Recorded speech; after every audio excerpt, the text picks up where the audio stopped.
Privilege.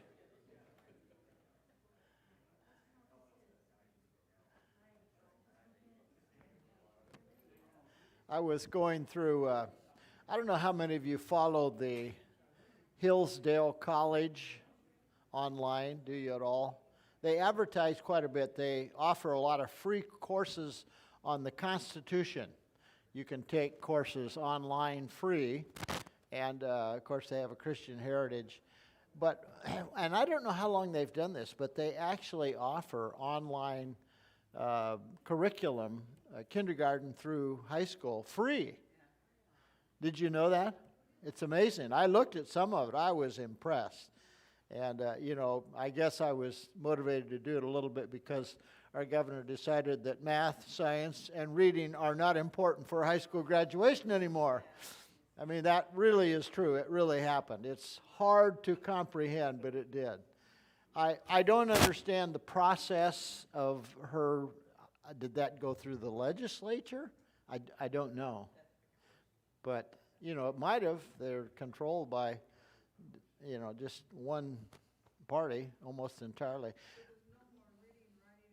No testing for high school students. They do not have to read, write, or have math, or know any of it. I guess they still have to have it. It's unbelievable. But anyway, that, of course, I was thinking, I think about education a lot anyway, but the Hillsdale College curriculum is just incredible. I looked at just a little bit of it, and I thought, holy cow, if I was a little younger, I'd probably start a school tomorrow. There's so much, and it's not just theirs. There are a lot of great curriculums available these days. I'm not sure what you guys use. What do you guys use?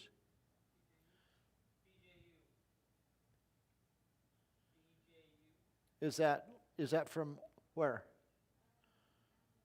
California, I guess. Yeah. Well, there are a lot of good ones. I mean, you can choose, and there are several that are excellent in more traditional value systems and actually care about people learning math, science, and reading. It's amazing. It's hard to believe, isn't it, that this is reality. It's just hard to comprehend. It's amazing. Turn with me to John chapter 13, and this was today's text, and I've been wanting to teach out of this for a while, so I think this is a good time to do it. Most of you know this story about Jesus.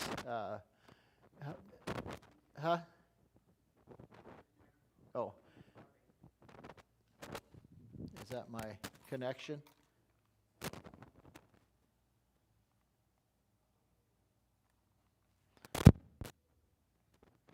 Are we live or electric? Yeah, okay. Anyway, John chapter 13. I'm going to read longer than I normally would because this isn't real lengthy, and I want to get the whole thing on the table before we start. We're going to begin. Now, remember that this took place during the Passover. They were about to have the supper together, the Passover supper. Of course, the last one, right before Jesus is arrested and killed. So, chapter 13, verse 1. Before the Passover celebration, Jesus knew that his hour had come to leave this world and return to his Father. He had loved his disciples during his ministry on earth, and now he loved them to the very end. It was time for supper, and the devil had already prompted Judas, son of Simon Iscariot, to betray Jesus. Jesus knew that the Father had given him authority over everything, and that he had come from God and would return to God. So he got up from the table, took off his robe, wrapped a towel around his waist, and poured water into a basin. Then he began to wash the disciples' feet, drying them with the towel he had around him. When Jesus came to Simon Peter, Peter said to him, "Lord, are you going to wash my feet?" Jesus replied, "You don't understand now what I am doing, but someday you will." "No," Peter protested, "you will never, ever wash my feet." Poor Peter. I'm sure that he's still embarrassed by the things he did. Jesus replied, "Unless I wash you, you won't belong to me." Simon Peter exclaimed, "Then wash my hands and head and as well, Lord, not just my feet." Jesus replied, "A person who has bathed all over does not need to wash except for the feet to be entirely clean.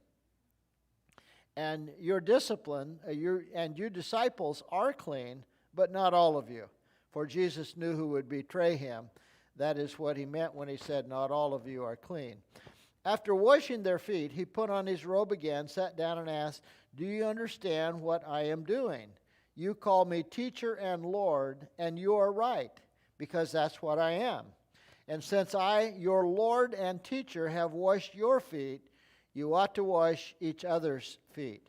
I have given you an example to follow. Do as I've done to you.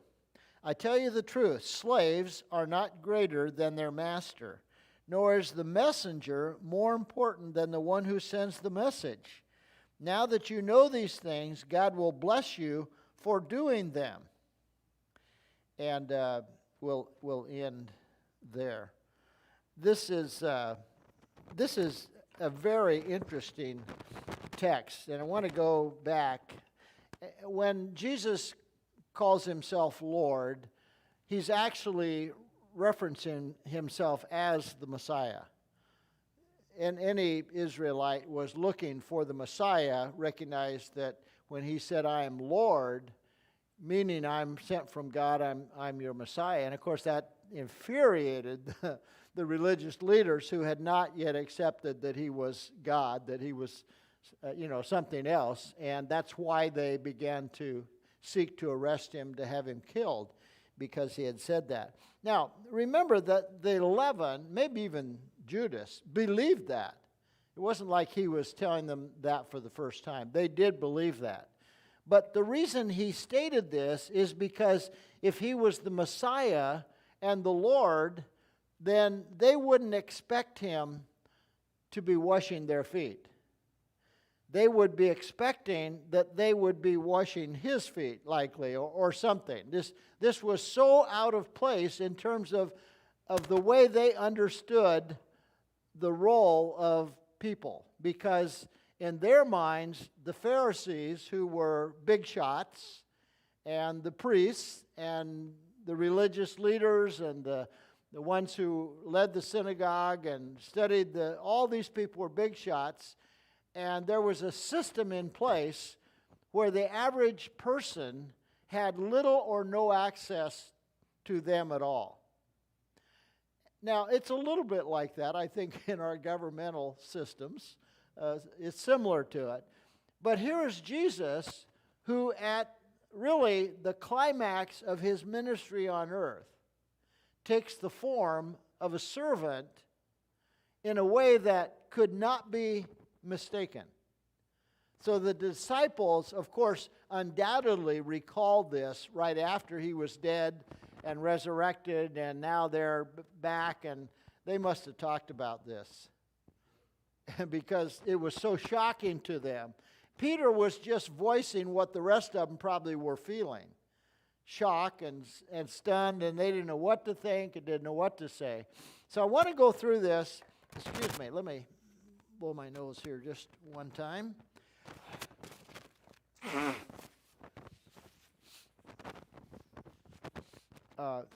Okay, let's go back to verse 1, because this is an important one, and this is something I think that if you're reading this, or if you did read this, or whenever you do read it, I always mention this. Now, you know that John, who is writing this, is the one that he refers to as what?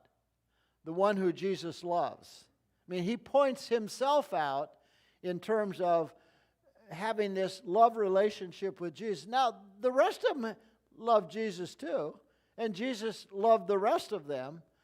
But I have always felt like, as children, if you've got 5 kids or 10 kids or 3 kids, you love them all. But you love every one of them in a special and a different way. I mean, they know that. They don't all feel exactly equal. I remember, there's some of you who know her well, Diana Purdue was always trying to make everything equal between all of her children, which I suppose all, parents do. You don't want kids to think they're favored or not favored over the other. But the reality is that's impossible. The reality is you are favored by God. Marcia has a relationship with Jesus I don't have access to. And there's some very special things about that if I could actually see that taking place, might even be jealous for. Because she's the one Jesus loves. Now, I think you can make application of this to yourself, and I think you should.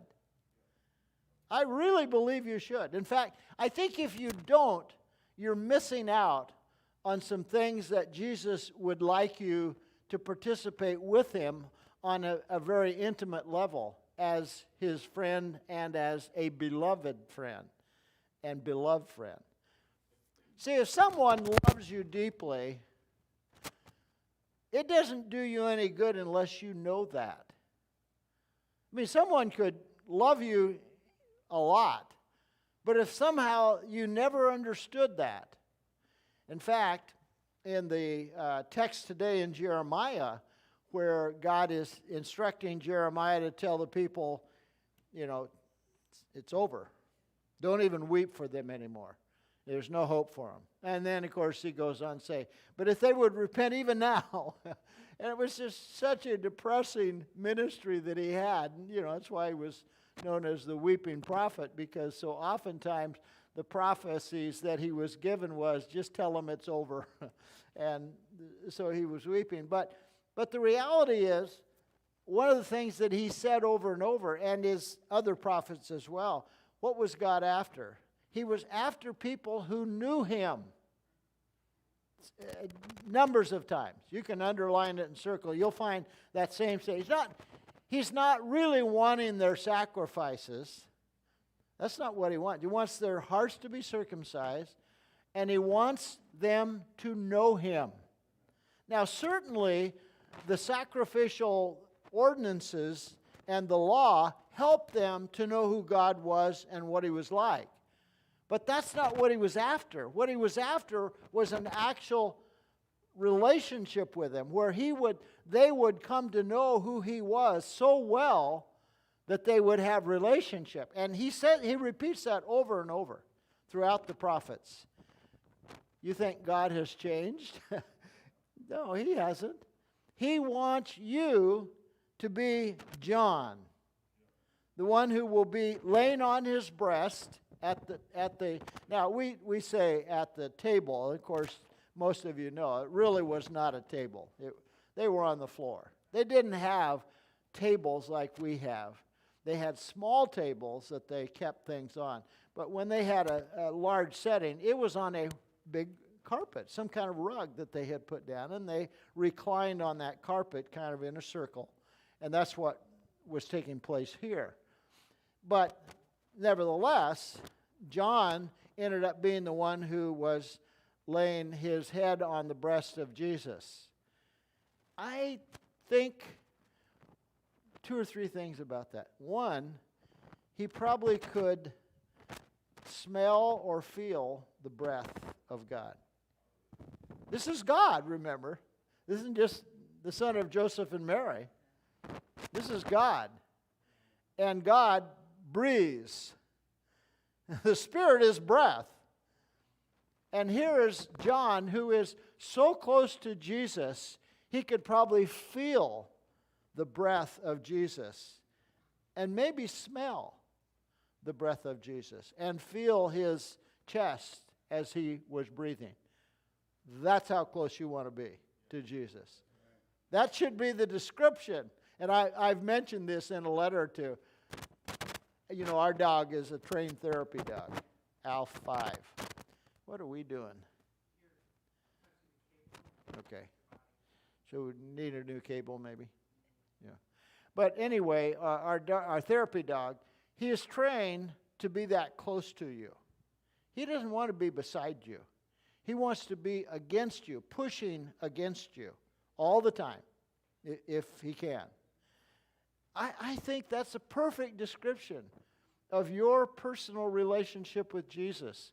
When you get up in the morning and you get into your prayer time or however you do it, I usually sing a song, and I want to be laying that close to Jesus, so I can not only feel his breath, but maybe hear quiet words that he would speak. And if you're that close, you could hear a whisper. And usually it is a whisper that Jesus speaks to you through. He doesn't shout at you. He whispers. And this scene is about relationship. This whole scene. Now, what is just unbelievable about this story, there's two or three things. One, before I went to Israel, I did not know how hot it was there. You remember, Linda? It was just extremely hot and dry and dusty, and of course there are paved roads nowadays, but in these days there were not. There might have been some cobblestone roads in Jerusalem, but when you traveled between towns, you were in dust or mud, one of the two. So it was that way in Ethiopia. There were no paved roads. You were either walking in dust or you're walking in mud. And usually people wore sandals. They did then. They didn't, So right before this scene, just a few days before, where were they? Where was Jesus at? Well, he was at the home of Martha and Mary and Lazarus, which was in Bethany, which was like 3 miles from Jerusalem, very close. And so he would stop there, several different times. Because, why? Because they were such close friends. Because they were, all three of them, were the kind who wanted to be that close to him. So he loved that. He enjoyed that. It's why he created us, by the way. And so he would stop there. And so he did on his trip into Jerusalem, probably 6 days before this.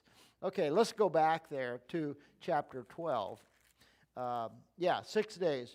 Chapter 12, verse 1. 6 days before the Passover celebration began, Jesus arrived in Bethany, the home of Lazarus, the man he had raised from the dead. A dinner was prepared in Jesus' honor.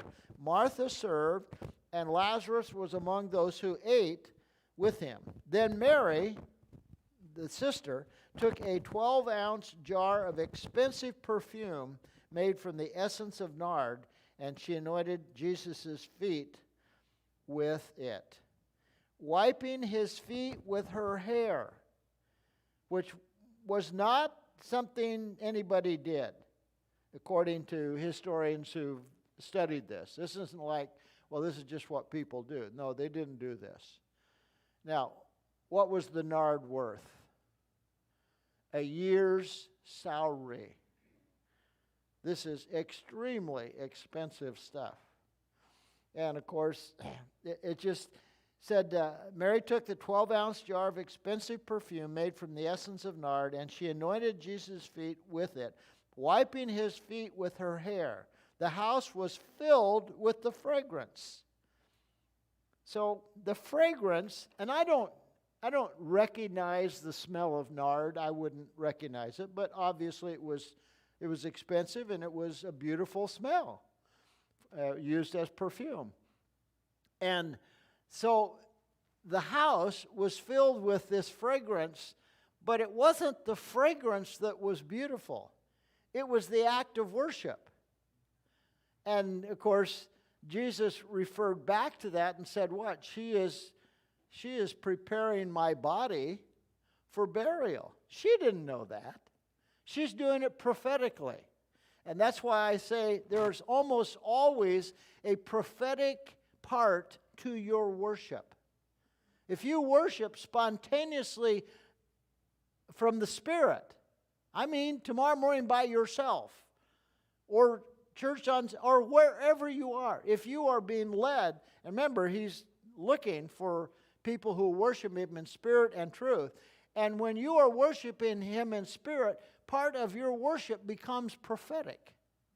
Because His Spirit is not you.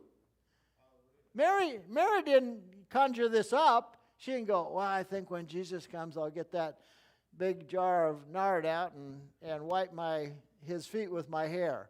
She didn't think of this. She was responding to Him being there. And she wanted to honor Him, and she wanted to worship Him. And the Spirit led her to do this. I say, this is not something anyone else was doing. But it was prophetic in that Jesus said, this is what she's really doing. She's worshiping, but what she's really doing, she's getting my body ready for the grave. Preparing me for the grave. Now, don't you think there's part of your worship today that is preparing Jesus for His return? I think that.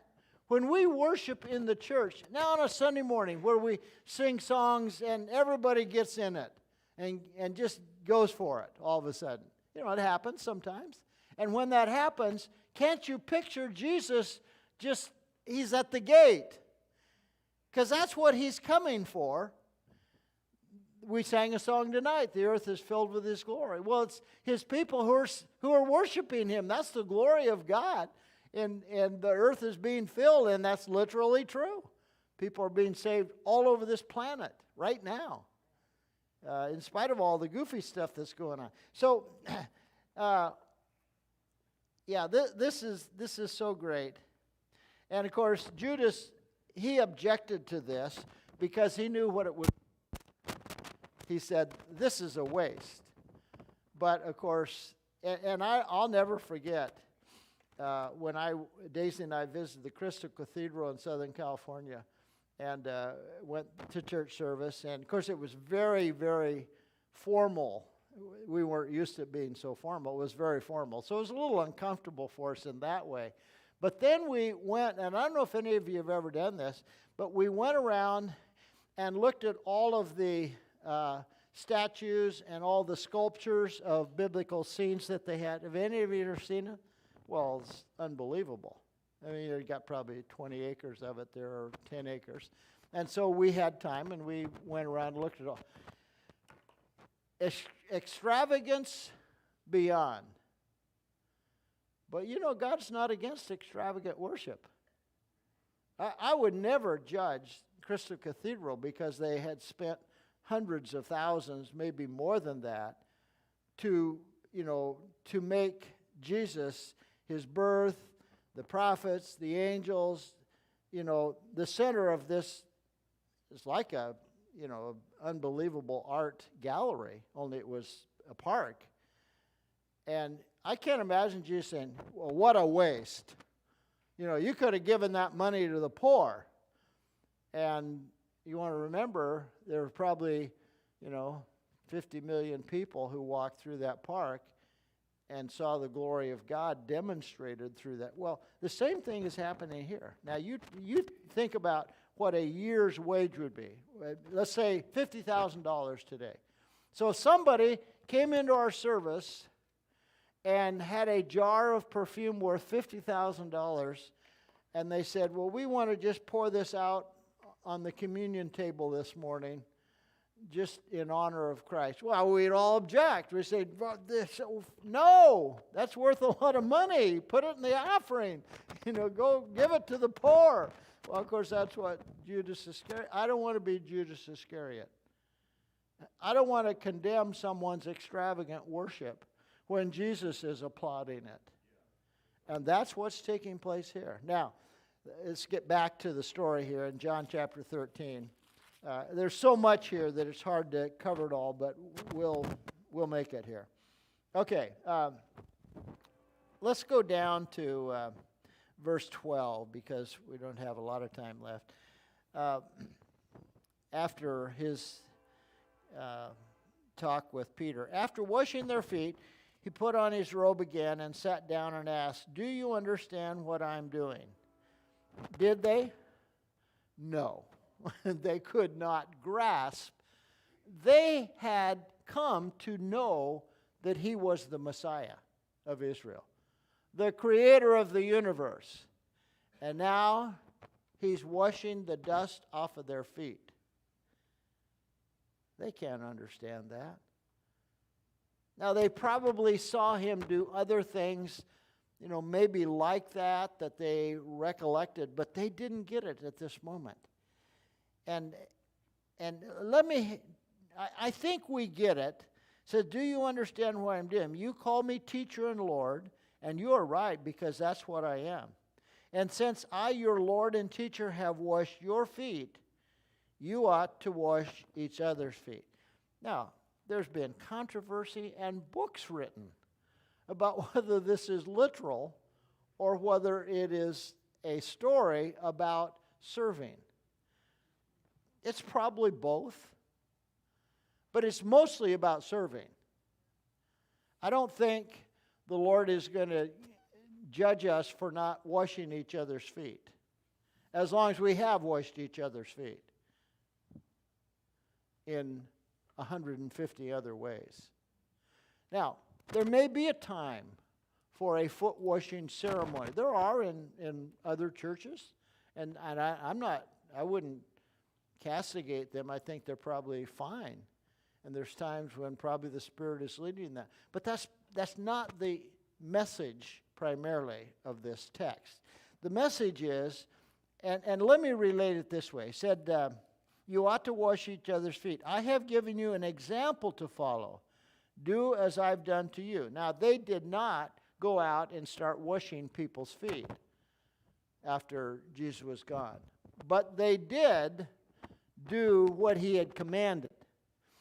I remember this very well. The first time I taught at a YWAM base was in California, Scandinavian city. What is it? Where they have the whole city of Scandinavian, right over the hill from Solvang. Yeah, it was in Solvang. They had a big base there at the time. They had a castle, actually, and the YWAM base is in the castle. But I remember I was talking with 2 or 3 students, and they had just started the school. And it was at the beginning of it, discipleship training school. There were 5-month schools. And if they sensed that someone in their interviews, as they got to know people, the kids that were in the, they were mainly college age, I think. Sometimes they were older. If they sensed they had an issue of arrogance or pride, they always had them clean the toilets. They assigned them to clean the toilets. That was their only job. Just keep the toilets spotless. And I remember talking to this one student, one guy, and I said, so what do you do here? Well, I don't even want to tell you. They just hadn't been there very long. And I said, well, tell me. I know you all have work assignments, and, that's part of the training. He said, well, I clean the toilets. I said, that's great. I said, because I kind of figured there was a reason he was doing it. I said, that's wonderful, isn't it? I said, you can't, there's nowhere to go but up. And, I don't know how it turned out for him because I was only there a week.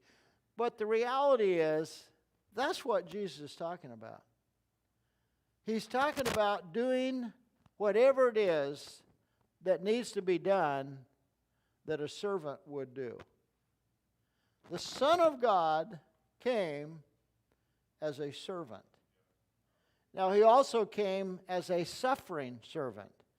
And that was one of the things Israel rejected about, his life. They didn't want a suffering Messiah. They wanted a king Messiah. But he was a servant.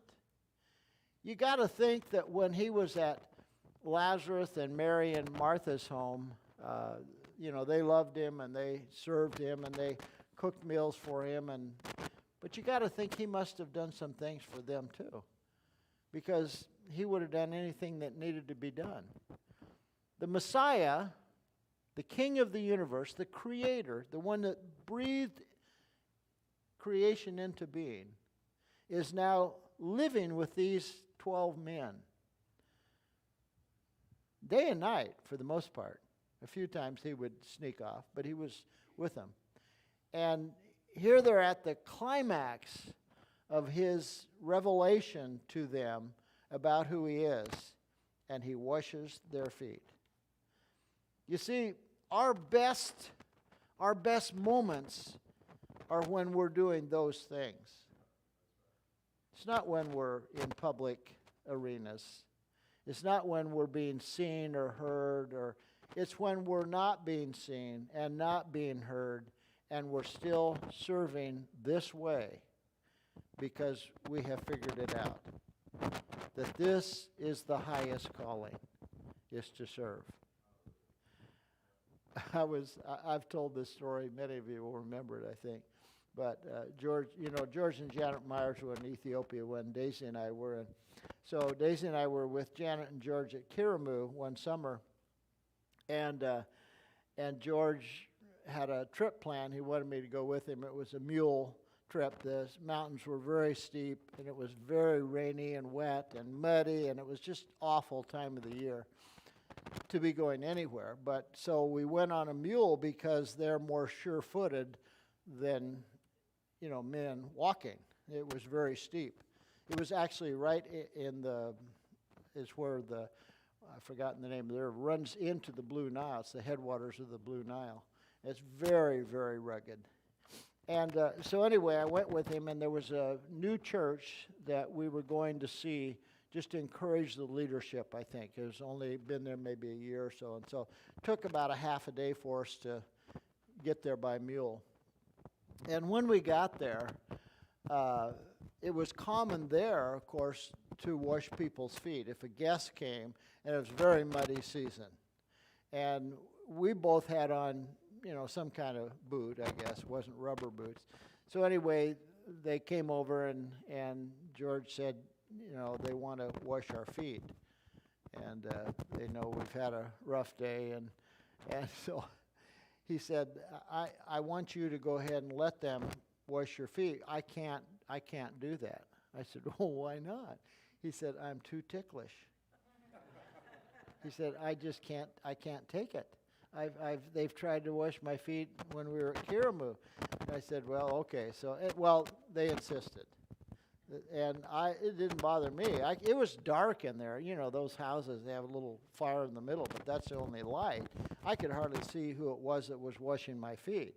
But anyway, they finished, and they insisted on washing George's feet.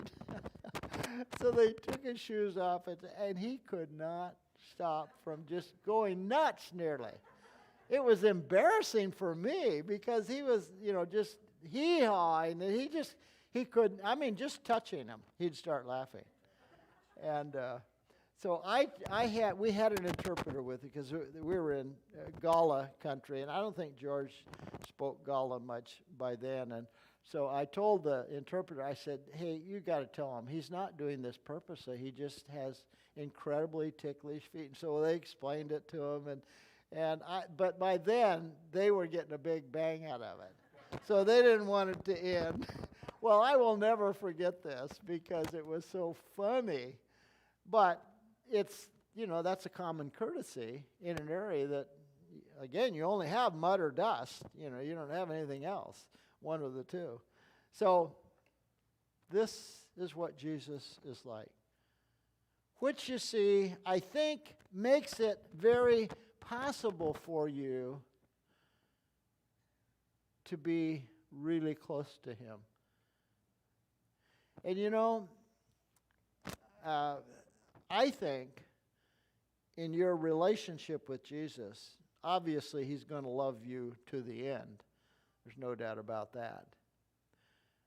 And he was loving the disciples. This is the way he loves the world. He didn't want to come and set up thrones. He could have, he had one in heaven. He could have set some up on the earth. But he liked this kind of relationship with people. and he still likes this kind of relationship with you. Let's